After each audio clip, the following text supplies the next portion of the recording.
with that, we'll get started with the openings. Very well. Mr. Hamilton, we drew earlier today. You drew number 1. You're up first. Thank you. I am Bob Hamilton. Many of you don't know me, so let me get you up to speed. My wife Teresa and I have 12 kids and 11 grandkids. So let me answer some questions that just popped into your head. Yes, we are pro-life. Yes, we are Catholic. 6 boys, 6 girls, no twins, 1 wife, and yes, Teresa is a saint. Now, the saint and I started our plumbing company back in 1983. I was in a truck running service calls. She answered the phones. Today, that company employs over 160 people with high-paying jobs and health care for everyone. Now, I haven't been angling for a political office my entire career. I was too busy fixing plumbing issues like unclogging sewer lines and overflowing toilets, so you might say it's prepared me for what I'm going to have to deal with in Washington. If you want to hire a professional politician, I'm obviously not your guy. But if you want to hire someone, so much better. But I'm an outsider like Trump. I am a true conservative, and I will defend life, defend our borders, and I'm the one candidate up here on stage that has created jobs, and I know that I can get to Washington to help President Trump rebuild this economy. I am a true Trump conservative that will defend life, defend our borders, and defend the Second Amendment.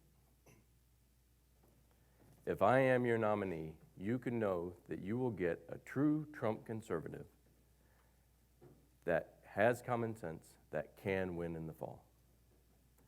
So if you want to fix Washington, I got the tools for that. Thanks. Thank you, Mr. Hamilton.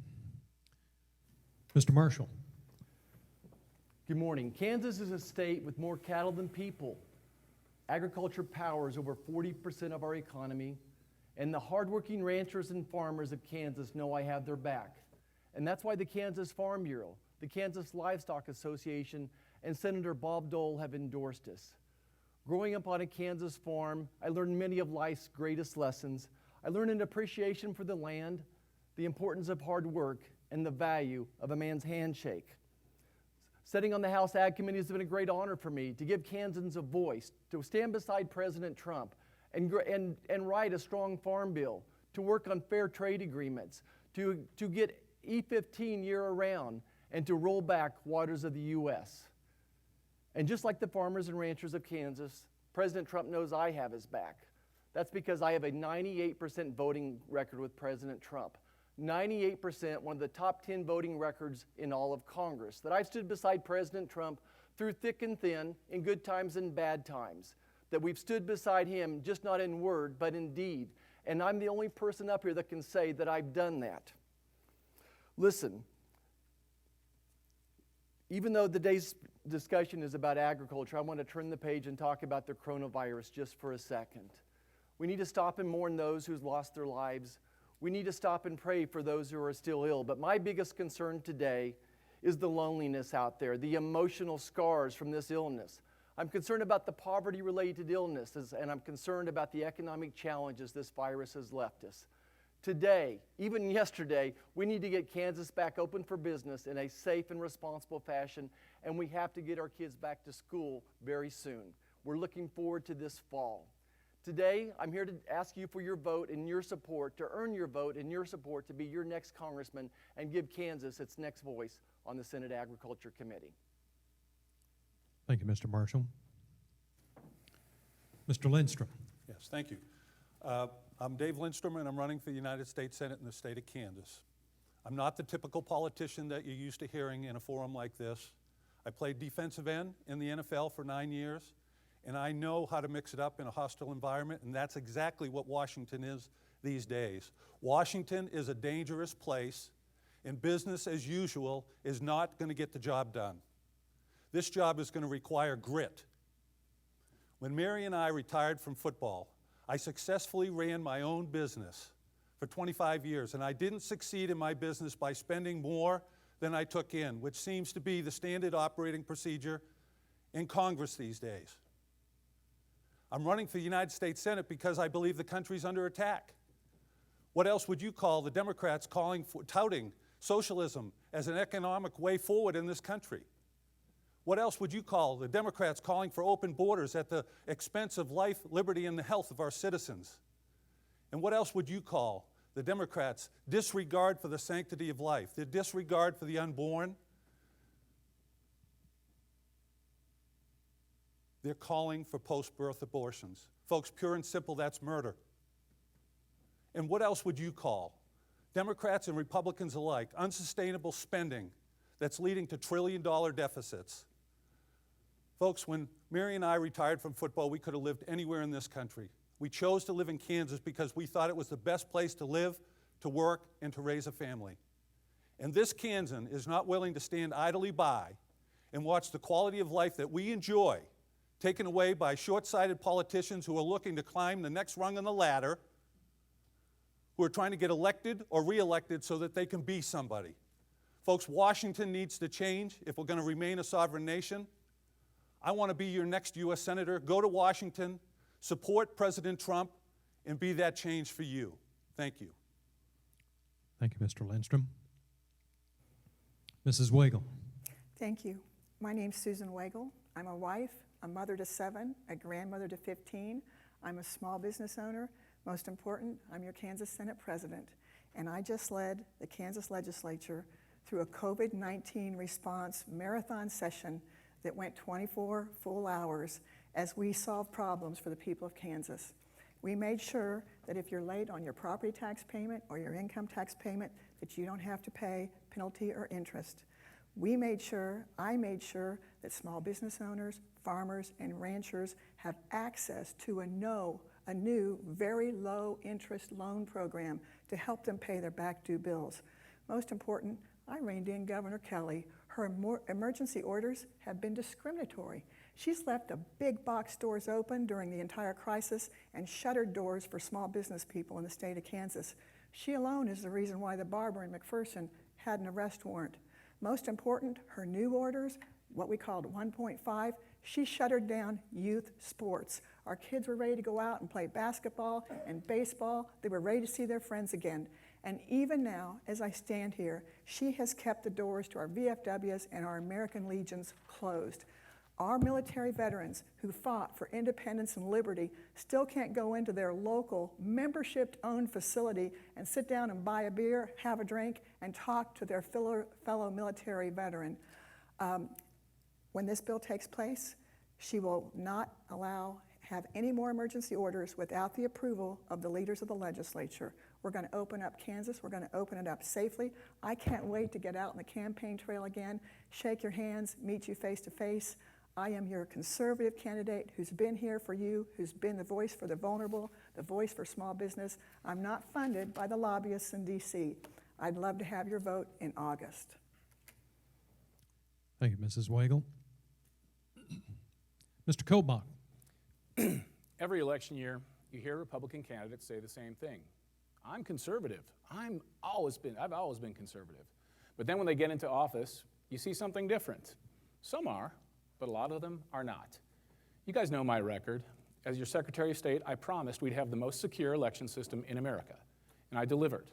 We have photo ID, proof of citizenship, and equivalent security for mail-in ballots. I delivered for the conservative movement. You know my record on immigration. I've advised President Trump for the past 4 years on immigration policy and continue to work with him, and I will be working with him to deliver the new bill in the Senate that we're currently working on in the White House. I've also represented the 10 ICE agents who sued the Obama administration in 2012. And last year, I led the construction of the first ever privately constructed border wall in United States history. These are deliveries that I've made for the conservative movement. I've said what I'm going to do, and I deliver. Now, as your senator, I'm making 3 promises. First, on immigration, I'll carry the ball for the president in the U.S. Senate. He needs someone who knows the issue frontward and backward. I'll be that person.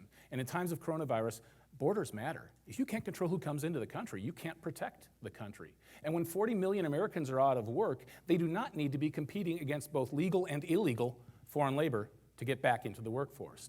Second, Judges. I was a professor of constitutional law for 15 years. I know what an activist judge looks like. And unfortunately, many senators, including Republican senators, have not been good at stopping activist judges from getting on the bench. I will do so, and in so doing, I'll protect the right to life and the Second Amendment. And thirdly, cutting government spending. A lot of people talk the talk, but they don't walk the walk on that one. I have. As Secretary of State, I cut my budget by 34% over 8 years, and I'll take the same approach to Washington. This, too, is critically important after the coronavirus. The Democrats think that the extra $3 trillion is the new normal. I will not let it become the new normal. I will fight for our conservative values, and I will deliver once again. Thank you, Mr. Kobach. We'll now move into the question part of our debate here this morning. And this will be a rotating order. First up, Mr. Marshall. The question, currently, do you have any ties to production agriculture? Well, of course I do. Our family happens to be the proud owner of about 800 acres of land. Very proud to work with folks babies I've delivered that are raising cattle there as well. And my family still has family farms, 5th generation farms, 2 of them, over 100 years of age. One in southern Butler County, one in northern Butler County. My biggest tie, though, the last 3 years, though, has been as your 1st District Congressman. I've helped write the Farm Bill. That experience has been an extraordinary opportunity and is a great, valuable lesson that I can take forward as well. We fought for a strong Farm Bill. We've rolled back regulations. We've worked with the feeders and the packers, trying to solve those problems in the southwest part of the state as well, trying to keep this economy going. Very proud to go down there and work with the president to keep the packing plants going, to do good testing down there, and to work in their ICUs and their emergency rooms. So I've been tied to production agriculture my whole life, as a matter of fact, and very proud to do that. Okay. Mr. Lindstrom. Yes. I do have ties to production agriculture. I have a farm in Miami County, 40-plus acres down there. And if I weren't here today, I'd be down there mowing, cutting branches, making sure that property, that's how I decompress. I love it. I love the state of Kansas. But do I have ties to Production Kansas? I've been involved in a program called Leadership Kansas. I served as chair of that organization. And I think the main idea of that organization is to tie people from different parts of the state with other people in the other parts of the state, build relationships so that when things are important to them, they become important to me and vice versa. I do have ties to the production of ag in the state of Kansas. Last week, I went out to western Kansas and I met with the cattlemen. And at the end of that meeting, I learned that we have a dire situation in this country and in this state. And I wrote a letter to the president explaining what I thought and what I heard from those folks in western Kansas. So yes, I do have a tie to production in ag in the state of Kansas. Mrs. Weigel. I'm a small business owner. I'm a gardener, and although I'm not a big producer, I've been your voice in the Kansas legislature for many years. 2 years ago, when farmers and ranchers said I can't afford my health insurance anymore, I passed a bill that gave you insurance outside of the Obamacare mandates. Your health insurance costs have gone down sometimes 50%. I have been your voice for many years, the voice against the big interests who didn't want that bill, like the insurance companies. No, I'm not funded by the big lobbyists who have big interests. I'm here for the little guy to make sure that you can continue to produce your crops, to make sure the supply chains start to open, to look into the regulatory problems we're having right now with the production lines in ag. I'm the voice for small business, for ag, for farmers. I carry your bills, and I'll continue to do that in the U.S. Senate. Mr. Kobach.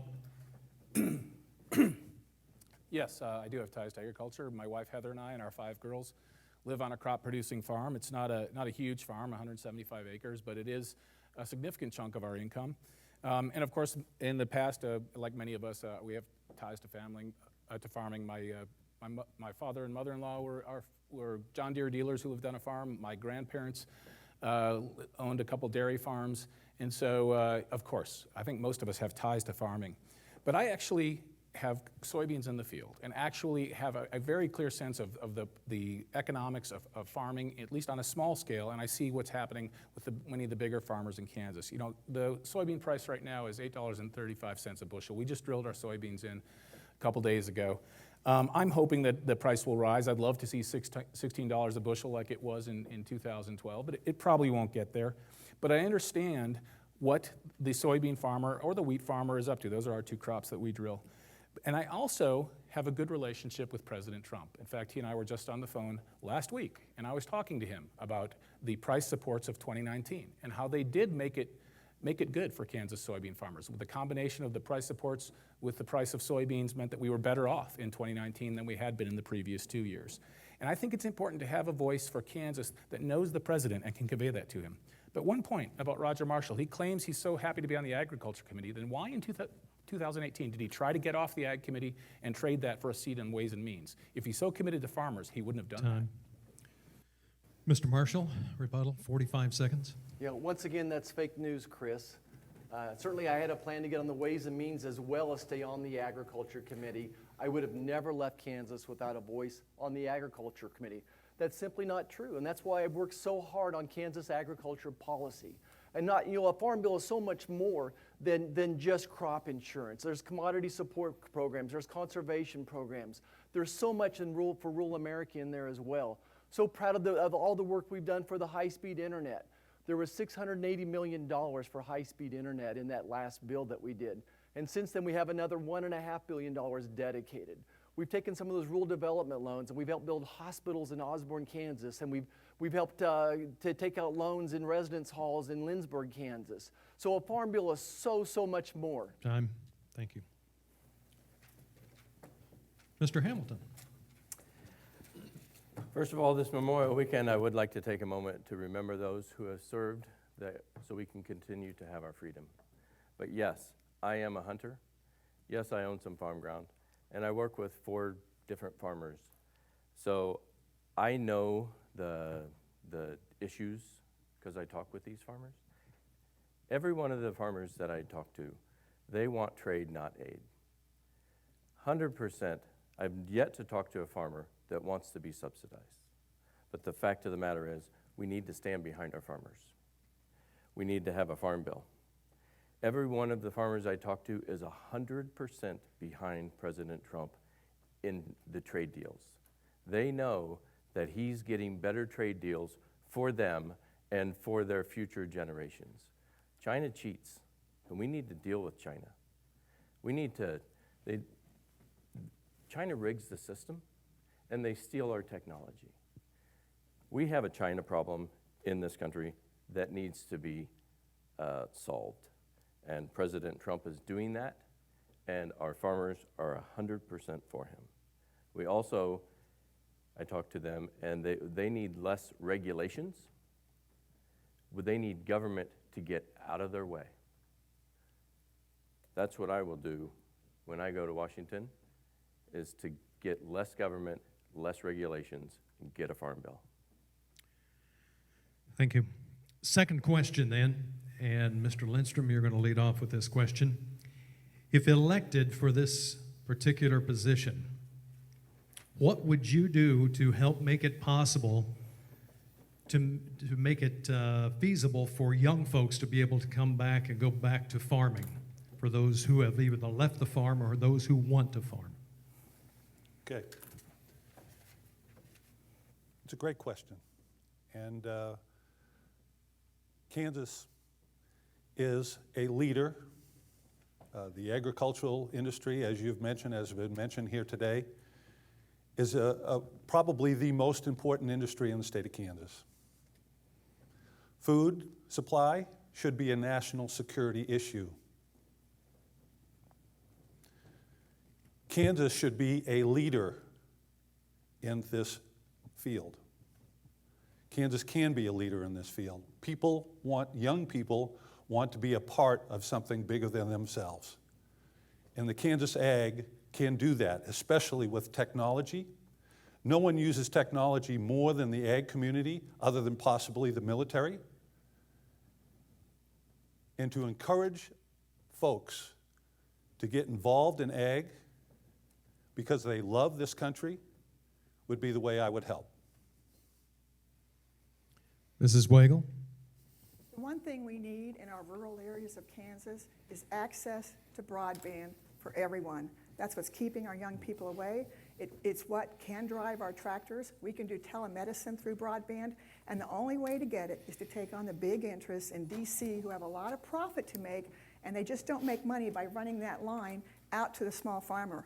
We need broadband, and the only way to get it done is to tell those big lobbyists that they need to work with us, and we need to have access for broadband all over the state of Kansas, not just the big cities where it's profitable, but out to the little guy. That's the only way we'll get young people back to rural Kansas. It's the only way they can thrive. It's the only way they can continue to do business. Many farmers have spouses who can run insurance claims, who can work out of the home and have a high-paying job if we have broadband to their home. That's the biggest need we have right now, and it's the one need we're going to have to take on the big interest in order to make sure we can get it successfully done here in rural Kansas. Mr. Kobach? I have a personal perspective on this. Although I started my career in Johnson County, my wife and I moved our family to the country so that we could live on a farm because that is the good life. That is the ideal Kansas life. And I know many young people who grow up in rural Kansas today would like to stay there. Or maybe if they move to Kansas City for a couple years, they suddenly realize what they left. But in order to stay there, they have to have three things: jobs, rural broadband, and opportunity. And I think I can deliver all three. Number one, jobs. In order to do that, you've got to keep our taxes low. You have to keep them low also from an inheritance point of view, from the inheritance of land. And you also have to cut regulations. Rural broadband. You know, if you have fast enough internet, you can practice law out in the country like I do. You can be an engineer. You can sell real estate. You can sell products all around the world. But you have to have it. There's a $4.5 billion federal aid package for rural broadband that's currently hung up in the FCC. I know how to get things out of bureaucracies. The way you do it is you put time limits on them. So they have to make their decision and then move the program out to where it's needed. And thirdly, rural opportunity zones. Now, these have been tried at the state level, and they have varying success, but we haven't really had a robust one on the federal level. I believe that there should be federal income tax credits for people who leave urban areas and move to the country, or graduates who, after going to college, decide, yes, I'm going to settle in rural areas. The size and scope of those credits can be debated, but we need to give the financial wherewithal through these three mechanisms to allow people who want to live in the best part of Kansas to live in that part of Kansas. Mr. Hamilton? Thank you. Kansas has a history of innovation and industry. The rural economy is not just farming. We have other things that can bring people back to rural America, like the biotechnology animal health corridor, which I think brought MBAF here to the Manhattan area. We have aviation with Cessna. We have Kubota equipment manufacturing. We have Viega, near and dear to my heart, because they make plumbing products. So the plumbers in your town can bring you clean tap water. So we need government out of the way. We need less regulation. Our rural communities and cities will thrive if we get government out of the way with less regulation. We also need a better infrastructure. We need better roads to get out to rural America. And we need better broadband, because telemedicine has been proven to work, that we can get medicine and healthcare out to our rural communities so people can move out there, and then we can help better the rural economy. Mr. Marshall? You know, as agriculture goes, so goes Kansas. And those rural economies are a reflection of that economy. So anything that's good for agriculture is going to help stabilize those rural communities. I've already talked about how hard I've worked with the president to deliver a strong farm bill and fair trade agreements. I was so honored to be the only congressman he invited to stand beside him at the UN when he signed the Japanese trade agreement.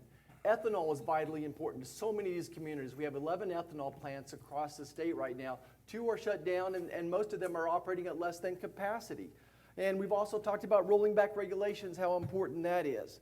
Folks have mentioned the importance of high-speed internet. I'm the person that's actually done it, though. I'm actually the person that's delivered $2 billion of funding, and we continue to improve that situation. Healthcare. Healthcare is vitally important to these small communities, and that's why I fought so hard for programs like the 340B program. I went to Congress, I went to HHS, and got increased funding for our Medicare patients, amounting to hundreds of thousands of dollars of increased reimbursements to hospital. Look, I've worked with the president to deliver these. But let me tell you who doesn't like agriculture, who wants to destroy our economy, and that's Barbara Boyer and the Socialist Democrats.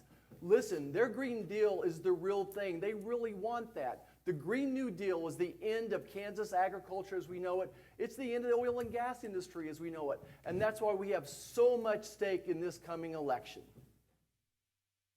Next question then. How would you support the enforcement of the Phase 1 trade deal with China? And are you willing to back the president in whatever steps he takes to enforce that agreement? Mrs. Wagle, we start with you. Well, China hasn't agreed. They agreed to a deal, but they haven't even followed through with Phase 1. They agreed to purchase things from America. They haven't followed through. They're a bad actor. They've always been a bad actor. They were a bad actor when the COVID virus hit China, and they closed visitation and travel within the country, and yet let people fly to America and fly to other countries. We need to rein them in, and we need support for the Trump administration and for Mike Pompeo when they do rein in China, which they will do because, once again, they've already violated Phase 1. They're a bad actor.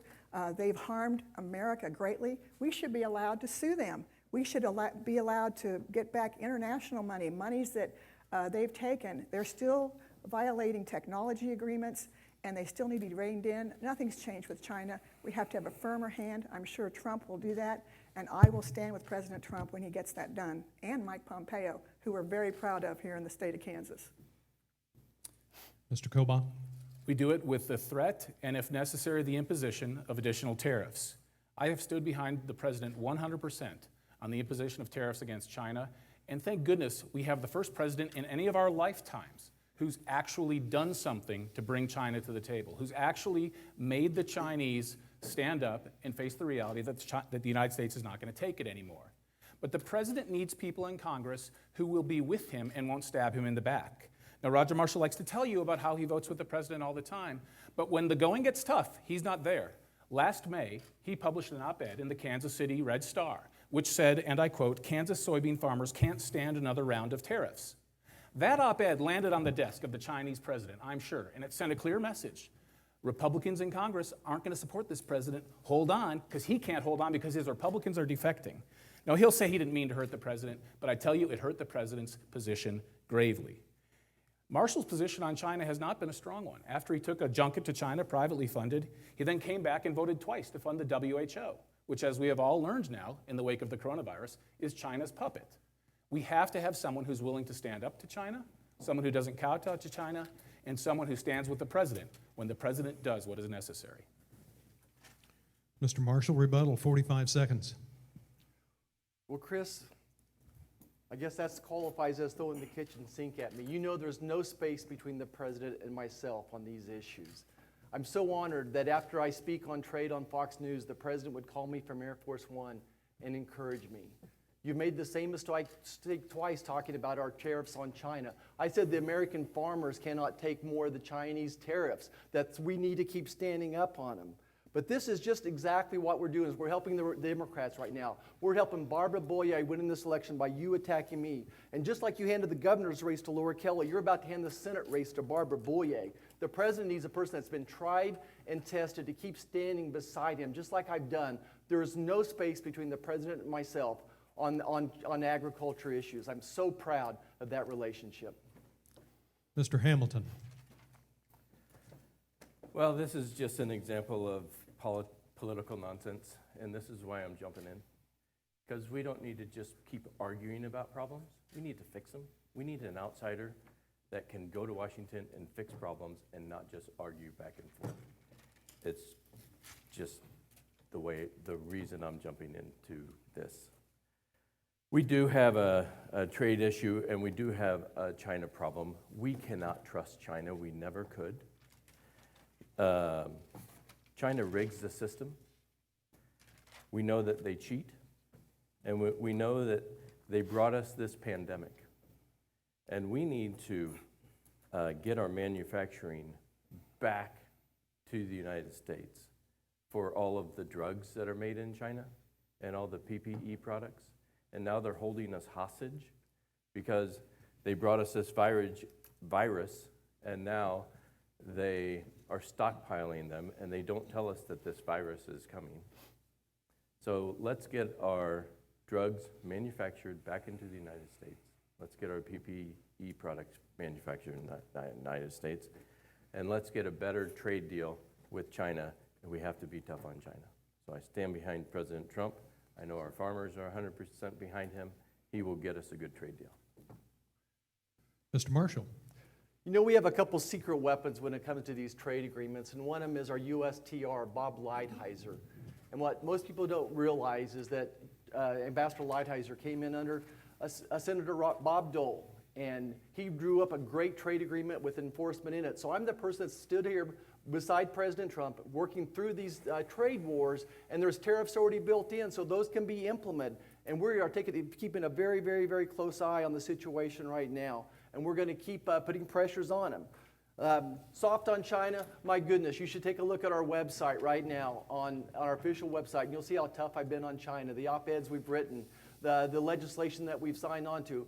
As a matter of fact, on January 28th, I was the first member of Congress to stand on the House floor and call out China on this whole issue, calling out and giving the warning sign to all of Kansas that this virus is on its way and we better get ready. So I've been so proud to work with President Trump, whether it's stopping China or stopping this virus as well. But you want to know who's soft on China? That's Joe Biden.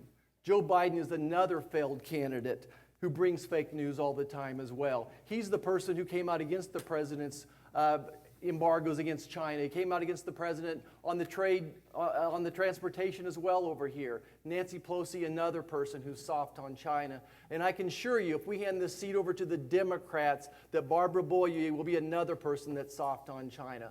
I'm the person that has continuously stood beside the president to stop bad trade agreements and to continue to stop the illegal things that the Chinese are doing. Mr. Lindstrom. Yes, thank you. It's not a complicated question. It's not a complicated answer. First thing is we support our president in his policies for tariffs. Secondly, we also want to put America interests first.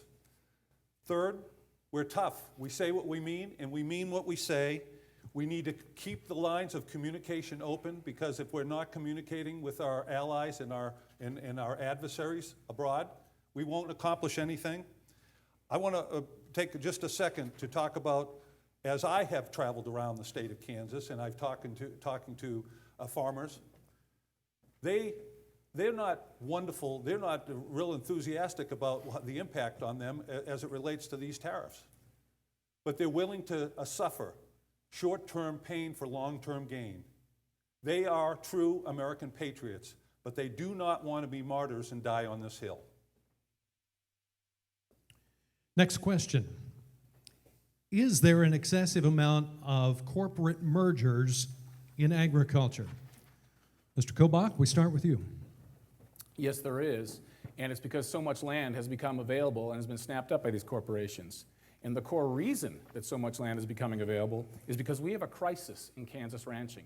Did you know that in the last 20 years, nearly 6,000 Kansas family ranches have gone out of business? Meanwhile, the prices for beef at the grocery store are at record highs, and that was before the coronavirus.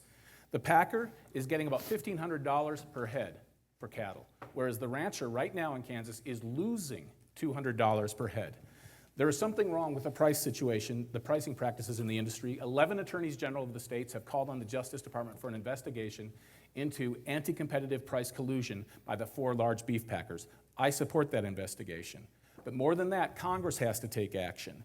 In the House, there is the PRIME Act, which will encourage, through deregulation, small and medium-sized packers to come back onto the table, to come back into business in Kansas and provide some competitive pricing. There are 42 co-sponsors of that bill, but not Roger Marshall. He's not stepping up for Kansas ranchers. On the Senate side, Senator Grassley has a great bill that I also support. It would require packers to buy at least 50% of all of their beef on the open or spot market. That would allow for transparent, competitive pricing. That, too, would help Kansas ranchers. I haven't heard Roger Marshall say anything about that. He's been there for 4 years and done nothing to stand up for ranchers. Roger Marshall's been fiddling while the Kansas ranches burn. Mr. Marshall, rebuttal. You know, I have the backs of the farmers and ranchers of Kansas, and this price diversion is an issue I've been taking on for quite some time. I didn't just wake up yesterday and start fighting this problem. Immediately after the Holcomb fire, we saw a price diversion start. And at that point in time, I asked Secretary Perdue to investigate that. He's still investigating it, and now he's moving on to the price diversions caused by the backing off of the packing plants and them shutting down as well. So we're holding his feet to the fire. We're asking him to finish that one up as well so we can get on to more important things as well. So I've stood tall for farmers and ranchers. When we had the Starbucks fire down south, I helped through the indemnity program.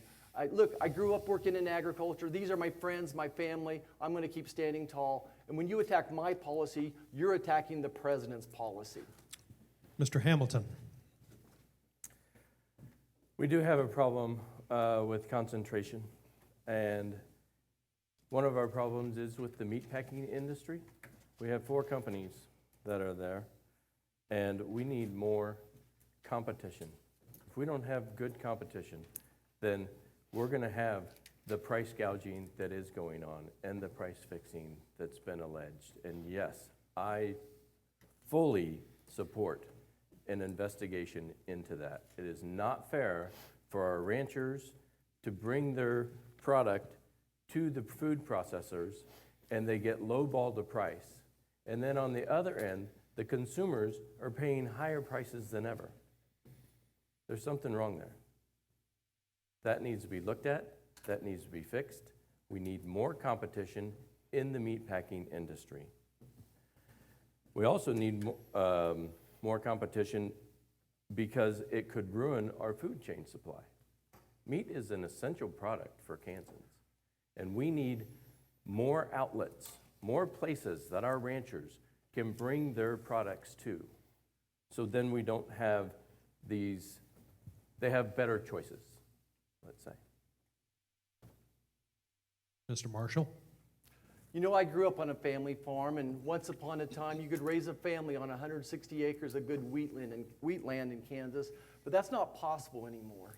You know, the good news is that 85% of our farms are still family-owned, but they're bigger, brothers and sisters, cousins getting together to make up bigger farms. And they have to do that because the tractors cost $500,000 nowadays. So it's hard to harvest maybe 80 acres of wheat and pay off that $500,000 tractor or combine. You know, whether it's agriculture or whether it's the banking industry or healthcare, what creates consolidation of the industries are over-regulations. And that's why I've been working with President Trump since the day I got there to start rolling back regulations to allow more competition. You know, one of my best friends has the packing plant at Ellenwood Packing Plant, and actually Merlin has passed on, but his family still has it. They have incredible beef. And when I asked Merlin about expanding and letting that meat go across state lines, I wanted to send some for Christmas to some of my friends.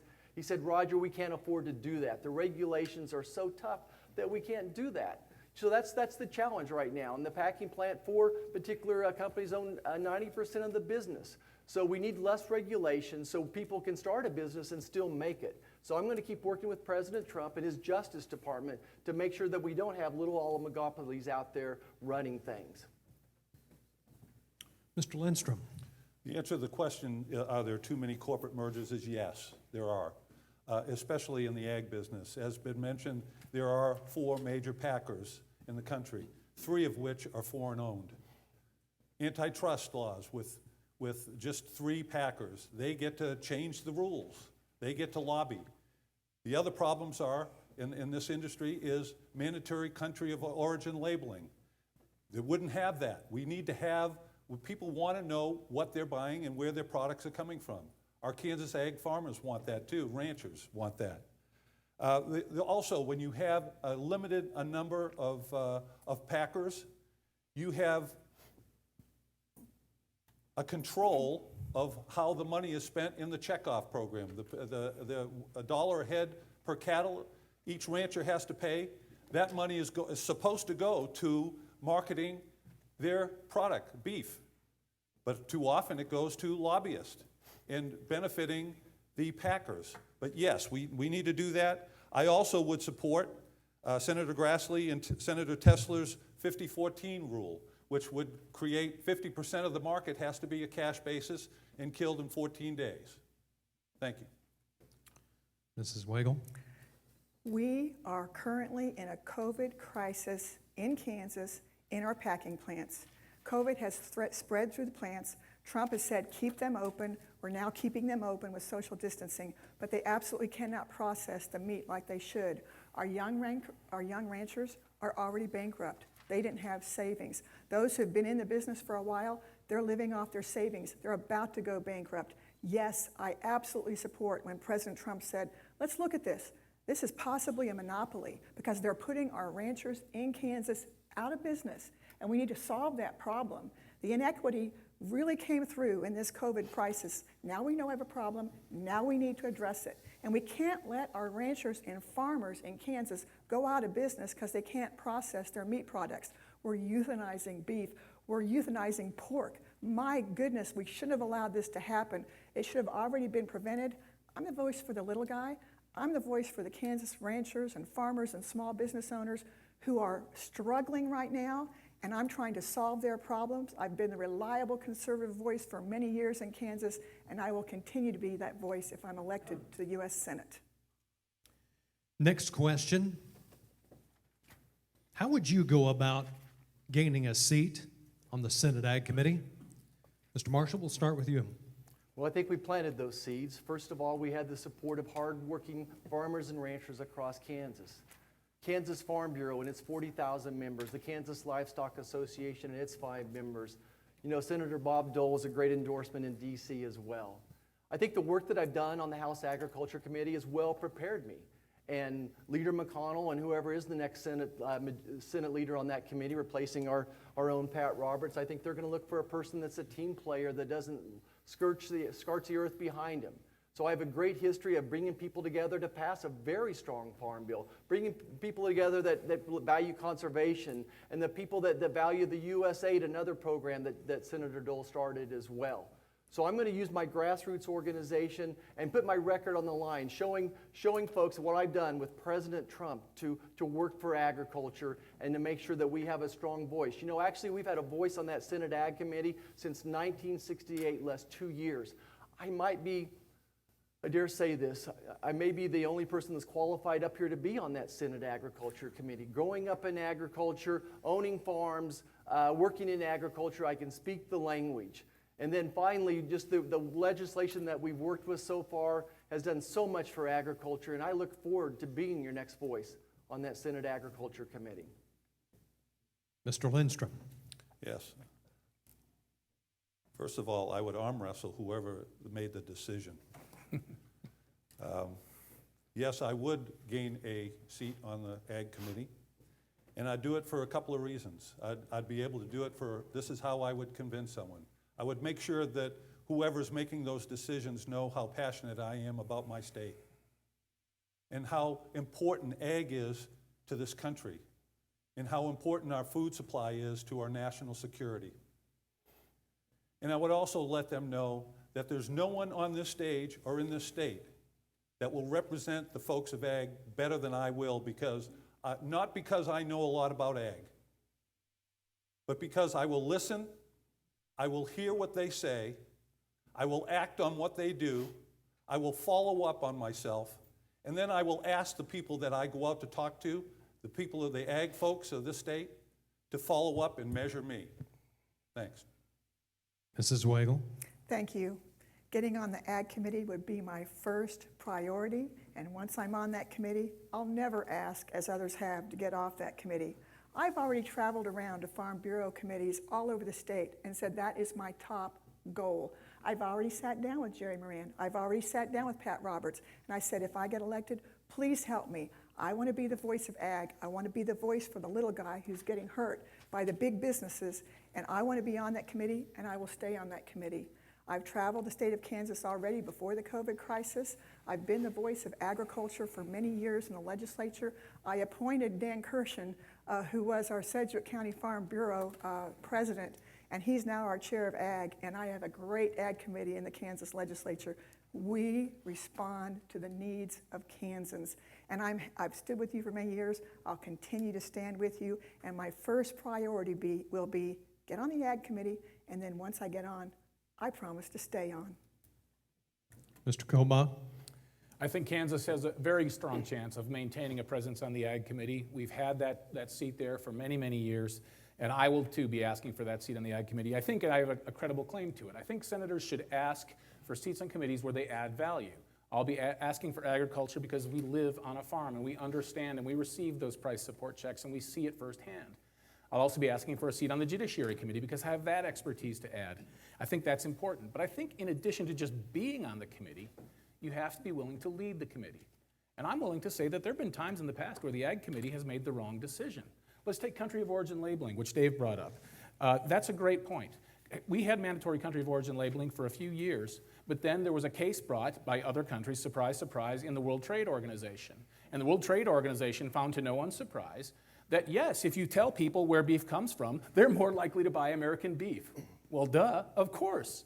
But after that, the Ag Committee had a hearing or two, and they decided to go ahead and surrender and stop doing mandatory country of origin labeling. I wouldn't surrender, and I would try to persuade my committee members that we have to fight back. We don't answer to the WTO, we answer to Kansas farmers and American farmers. I agree with Senator Josh Hawley that it's time to abandon the WTO. Before the 1990s, we had bilateral agreements with all of our trading partners, and we did just fine. The WTO has sheltered China and has sheltered other countries with unfair trading practices. So we not only have to be on the committee, we have to lead the committee. Mr. Hamilton? I'd love to get a seat on the Ag Committee, but I am an outsider, and you just got to show me how to do that. Because, you know, how do you begin? I know that I have credentials to get on the Ag Committee. I know that farming is a way of life. It's not just a job. And farmers need to be protected. We need to get a farm bill. Farmers need the assistance of a farm bill. The farm bill and the welfare bill should be separated.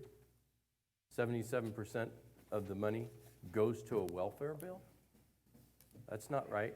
Let's get a farm bill and let's support our farmers so we can have their back. They need a safety net out there. They're growing broke right now with this COVID-19 that's going on.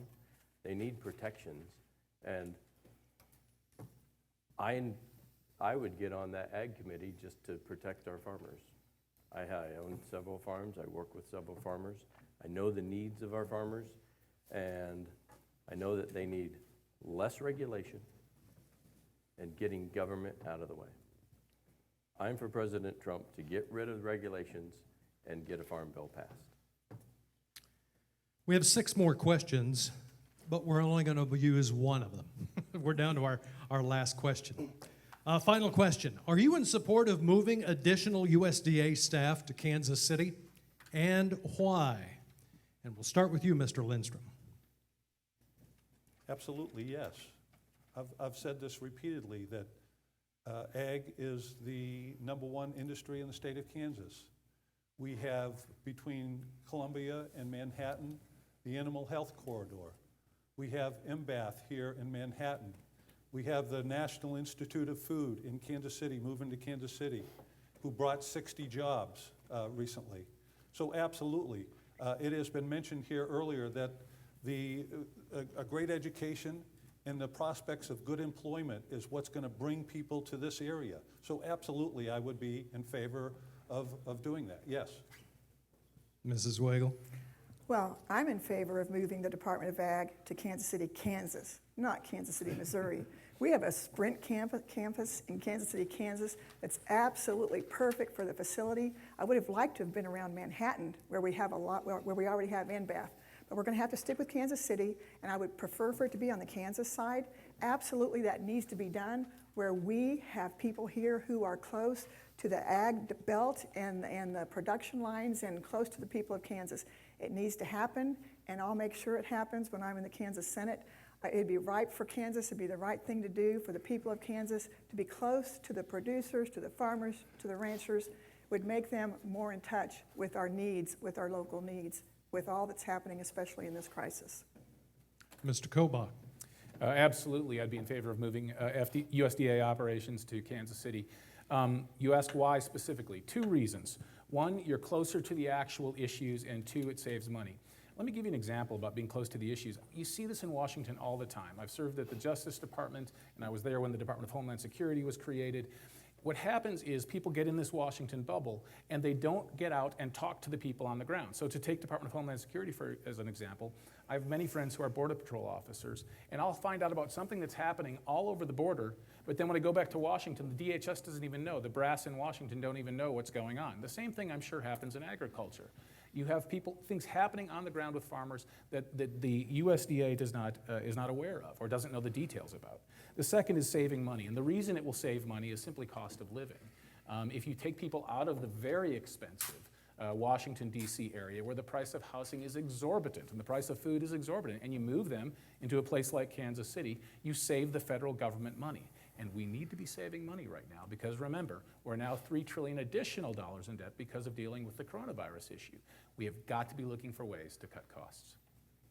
Mr. Hamilton. Yes, I would agree with moving the USDA to Kansas City. I would also agree on the Kansas side would be great. We are the heartland.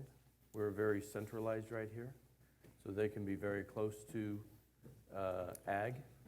And I think this is the heartland of America, and our farmers are feeding the nation here. But we also need to make sure that we can get regulations out of the way so our farmers can get government out of the way. We need lower taxes. We need to get rid of the death tax so farmers can pass on their farms to generation.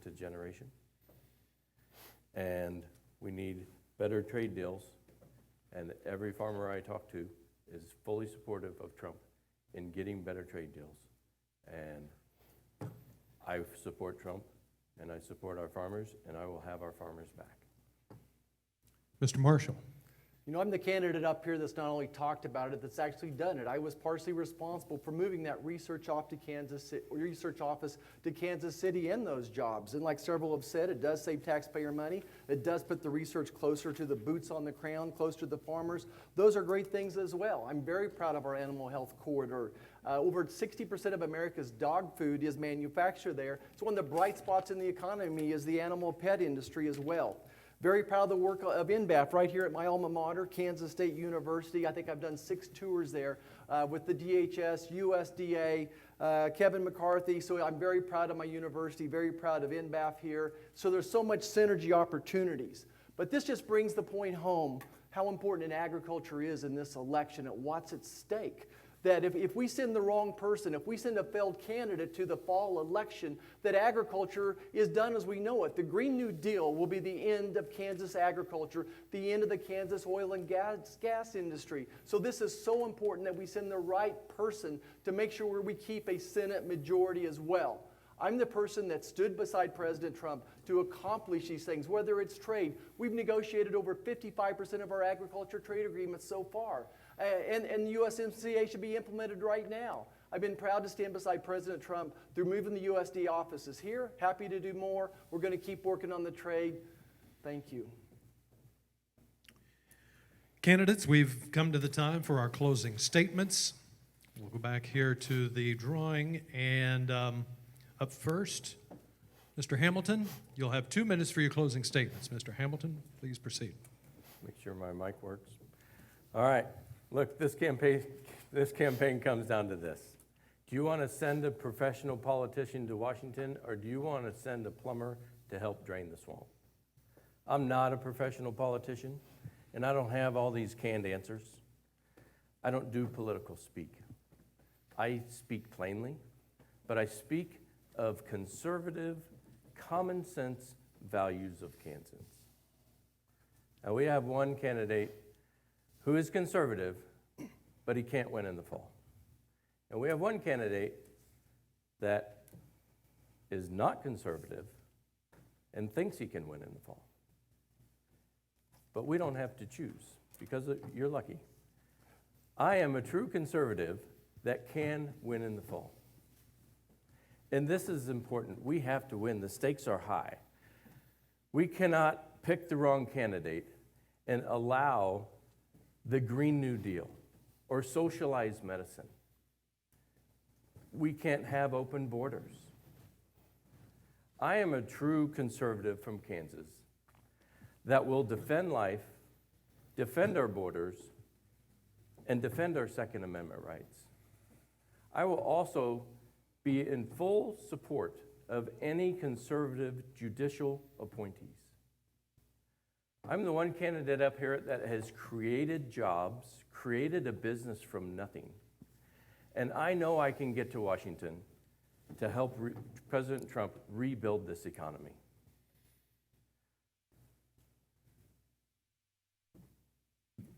So I am, if you want to elect me as your nominee, you can know that you will get a true conservative with common sense that can win in the fall. So Washington is broken, but I got the tools for that. Mr. Marshall. Listen, the future of this nation is at stake right here in Kansas. That's right. This fall, Kansas could well decide what our future Supreme Court justices are going to look like because the majority is going to run through Kansas. We're going to determine if we're going to have open borders in sanctuary cities. We're going to determine if we have a strong military. We're going to determine if we're going to protect our Second Amendment, and we're going to protect the sanctity of life. We're going to determine if we want a new Trump economy, a strong Trump economy again, or are we willing to turn this over to the Democrats once again? Listen, we all have much at stake right now in Kansas. We have so much at stake. We cannot afford to send a failed candidate back this fall who will lose to Barbara Boyer and hand the Senate majority over to Chuck Schumer. Instead, we need to send a tried and trusted friend of President Trump, one that stood beside him through good times and bad times, through an impeachment, through the corona crisis, through the trade wars. Listen, Barbara Boyer and the Socialist Democrats will destroy our economy. They'll destroy our nation. They're going to destroy our way of life. And that's why we need to make sure we send a person that can keep the majority in Kansas' hands and in the Republican hands. Look, it's been a great honor to serve as your congressman. I felt President Trump build an economy once, and I'm going to help him do it again, but I'm going to need your help. And that's why I'm asking for your vote on August the 4th. Thank you so much. God bless each and every one of you that's listening. God bless your families. God bless our nation. And God bless my home, Kansas. Mr. Lindstrom. Thank you. Einstein, he had a definition of insanity: doing the same thing over and over again and hoping for a different result. I'm running for the United States Senate because I'm tired of the Kansas insanity. I've had enough of career politicians who are divisive, controversial, have a record of mismanagement, and losing to Democrats in big elections. Kansas can do better. I've had enough of short-sighted, self-serving politicians who campaigned to be on the Ag Committee and once elected, lobbied to get off Ag and onto Ways and Means. Why? So they could fund their political ambitions. Do we want to repeat that again? I've had enough of party politics in the Kansas swamp that unprofessionally tried to take away the right of Kansas voters to choose their next senator. Have you had enough? If you've had enough, I offer you an option. I offer you a businessman, a proven businessman, who has the right combination of authenticity, of toughness, of temperament, of public service, and community commitment. I will always be committed to you, the Kansas voters, and I don't represent special interest. I win elections. I humbly ask you for your support and your vote on August 4th. God bless you, and God bless the great state of Kansas. Thank you. Mrs. Wagle. Agriculture is the backbone of the Kansas economy. It's very, very important that we send a leader to the U.S. Senate who's articulate, who's persuasive, who other people respect, who can gain the trust of everyone they work with in the U.S. Senate. I'm that candidate. I tell my farmers and ranchers that I'm a small business person. I create a product. I hope to make a product. But for farmers and ranchers in Kansas, they have to deal with other problems I don't have to deal with. They work under the orders of tariffs and trade deals that they had nothing to do with, that affect their profit. They have to work under God-given weather circumstances. We never know if there's going to be enough rain, too much rain, or if we're going to be in a drought. And that's why agriculture leaders here in Kansas need a strong, articulate advocate in the U.S. Senate. I have a proven, reliable, respected record. I am pro-life. I have a 100% vote with the NRA. NFIB, you name it, 100% perfect record. And more important than that, my colleagues elect me to leadership because they respect what I have to say. They know I care about Kansans. They know I have a passion for protecting small business and protecting vulnerable life and protecting your gun rights. They know where I'm at. They don't have to ask. I'm the one lady who's already debated Barbara Boyer. I'll take her on in the general and I'll win. I win on the Senate floor. I've beat her numerous times. I'm the one candidate, the conservative voice that can beat that liberal voice in the U.S. Senate. You know who I am. I appreciate your voice. I have enjoyed working with you for many years, and I hope to continue being your voice in the U.S. Senate. Mr. Kobach. You know, they say you can tell something about a person by the company he keeps. And I've been honored over the course of my career to keep company and have the endorsement of leaders of the American conservative movement, like Ann Coulter, like Sheriff David Clark, like David Barton, and most recently, Dr. James Dobson. I'm honored to have those endorsements of those conservative leaders. I've also been honored to be endorsed early by Gun Owners of America and the National Association of Gun Rights, and of course I have an A+ with the NRA. And the Border Patrol Council got in and endorsed too, and they rarely endorse in Senate races, only when they feel that it is decisive that this person must be a U.S. Senator. But you know, you can also tell a lot about a person by who his enemies are. I'm the only person on this stage who has been criticized and called out by name by Chuck Schumer, Sheila Jackson Lee, AOC, and Rachel Maddow. Now, why is that? Did they just Google conservative and pick my name? No, it's because they've seen the specific things I have done in immigration and election security, and I pose a challenge to them and their agenda. So that poses a question for you. Do you want a go along to get along kind of senator, a gutless wonder who never takes a stand? Or do you want someone who poses a threat to Chuck Schumer, to Sheila Jackson Lee, to AOC, and to Rachel Maddow? You know, we're in a new, more combative era in American politics. Gone are the days when Bob Dole could reach across the aisle and shake hands with Scoop Jackson and work out a bipartisan deal that was in everybody's interest. The left has declared war, ladies and gentlemen, on our Second Amendment rights, on the right to life, on our Constitution, on capitalism. You go right down the list, and they're using the coronavirus now as an additional excuse to declare war on all that we hold dear. We need to send a fighter who will stand firm in the United States Senate. Yes, I will continue to be attacked by the media, but I don't care. Why don't I care? Because I remember that I'm working for you. Thank you. Thank you to All right, thank you. Thank you all for joining us today here from Manhattan, and a special thank you to each of our candidates, Dave Lindstrom, Susan Wagle, Chris Kobach, Bob Hamilton, and Roger Marshall. Thank you to all 5 of these U.S. Senate candidates. The debate was excellent today, and we appreciate you all taking the time to do this. I also want to give a shout out to our moderator, John Jenkinson. Thank you so much for your excellent work today moderating this debate and keeping it interesting for all of us. And be sure you catch John on his talk radio shows on the Ag Radio. And last, I want to thank our crew that helped today. We had an audiovisual contractor that came in and helped us today. I know we had a hiccup at the beginning, but thank you for helping us get that sorted out. What we will do is upload the video. We will fix the beginning part so it starts with the opening statements that you could hear. But a big shout out and thank you to our contractor for helping us get through that moment.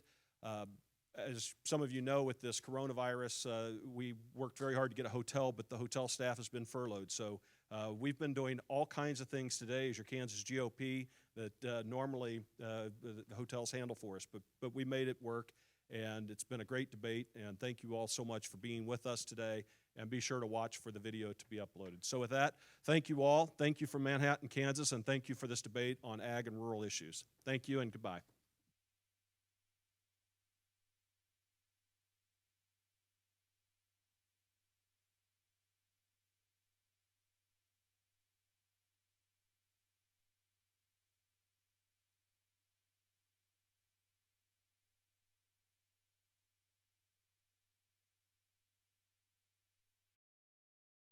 The Kansas Republican Party is responsible for this communication.